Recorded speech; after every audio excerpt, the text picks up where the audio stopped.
Good day and welcome back to the channel, Understanding Systemic Police Corruption. My name is Samuel Clark, affectionately known as the Old Man. And today's discussion is police officials exempt from punishment. This is something that I have written about years ago when I was a lieutenant on the North New Jersey Police Department, that police officials are exempt. They were violating citizens' constitutional rights, not properly disciplining officers that were involved in criminal activities and many, many, many other things. So I'm not someone from the outside, but someone from the inside that have witnessed many things and have reported them, official reports. And even though many cities have these complaint review boards, the police department still has the last word many times, and that just wipes away the effectiveness of a citizen panel. Now, this particular discussion is in reference to the New York City Police Department. And they have a civilian complaint review board. And this particular incident was reported in the media, published report, and I believe the original article was from the Daily News back in February of 2024.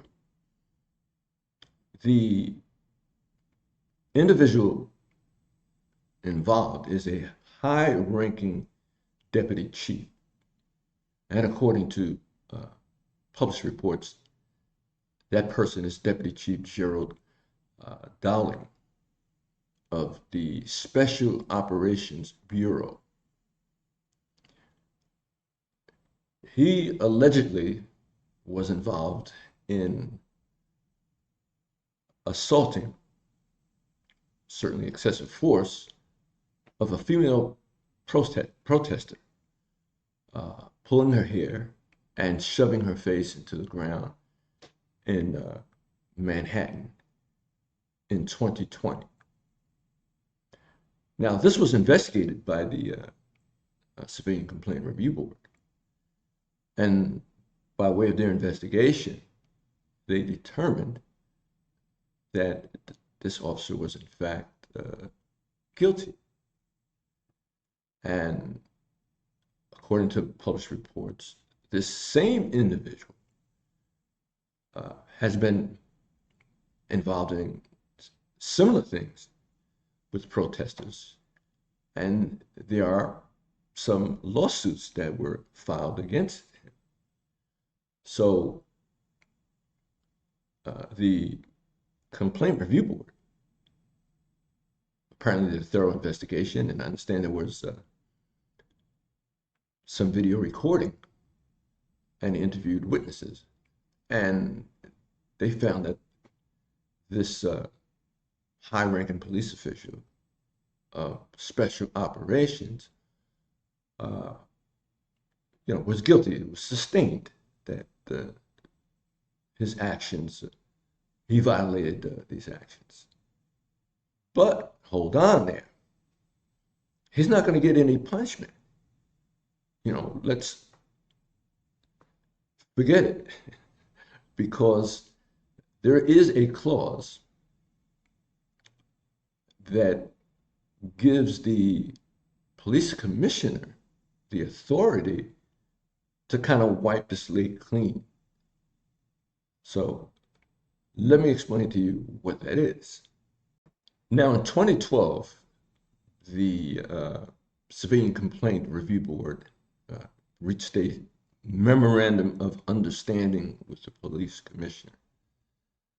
And there is a clause in that memorandum, and it says the following: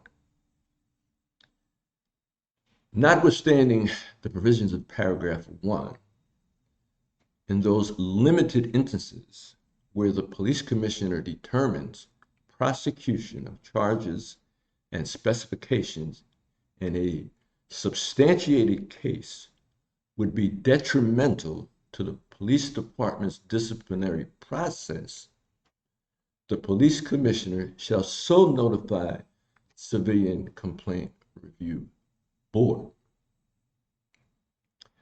That's the end of that clause.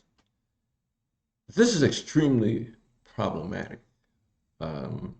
How is prosecuting someone that has been found guilty by the Complaint Review Board, citizens that apparently did a thorough investigation, how is prosecuting him detrimental to the police department's disciplinary process? It would seem to be the opposite. Here's an individual that is supervising other personnel, subordinate officers. And I've said and read and written about it many, many times, that corruption, any systematic, widespread corruption, is the fault of high-ranking police officials. And here is a guilty high-ranking police official that's getting a pass. What the hell does that say? Is the objective of the Special Operations Bureau to abuse people that are protesting? To when you exercise your right to peaceful protest, they're going to make it as painful for you as possible? Is that the objective? Because this same individual has been named as a defendant in other civil lawsuits, and 5 other lawsuits according to published reports. So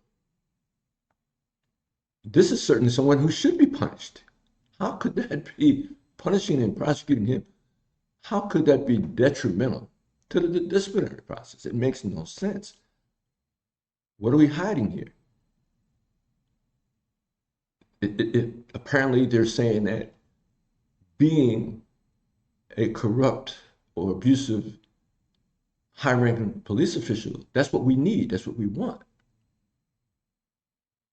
Does this individual have something over the police commissioner, Edward Caban? What the hell is going on? This is systemic police corruption, detrimental to the police department's disciplinary process. As if the New York City Police Department had such a great reputation for disciplining officers. Of course they don't. Absolutely, this is insane. And in this time, I have heard very little from elected officials objecting to this particular situation. Absolutely, absolutely horrible.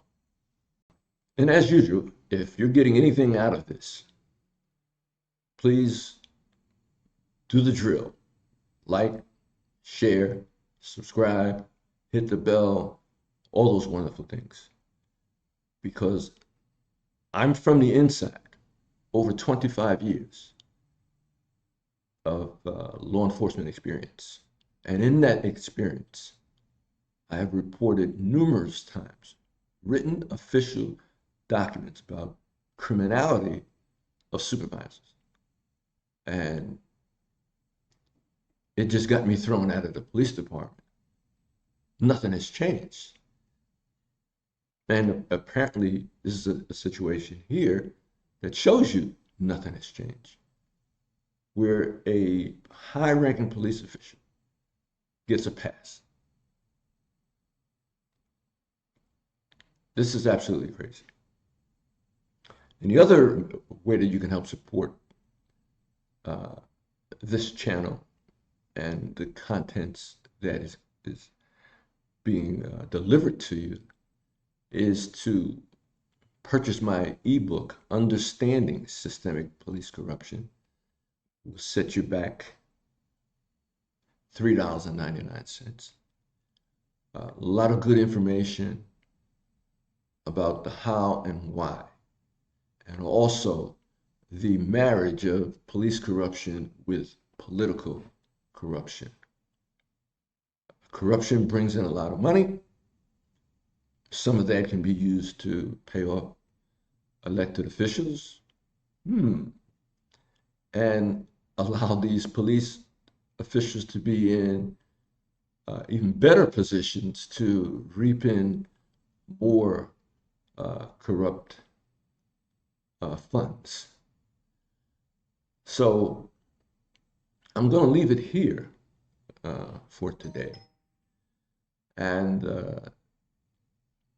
stay tuned, because there will be more coming in reference to this whole terrible phenomenon of systemic police corruption.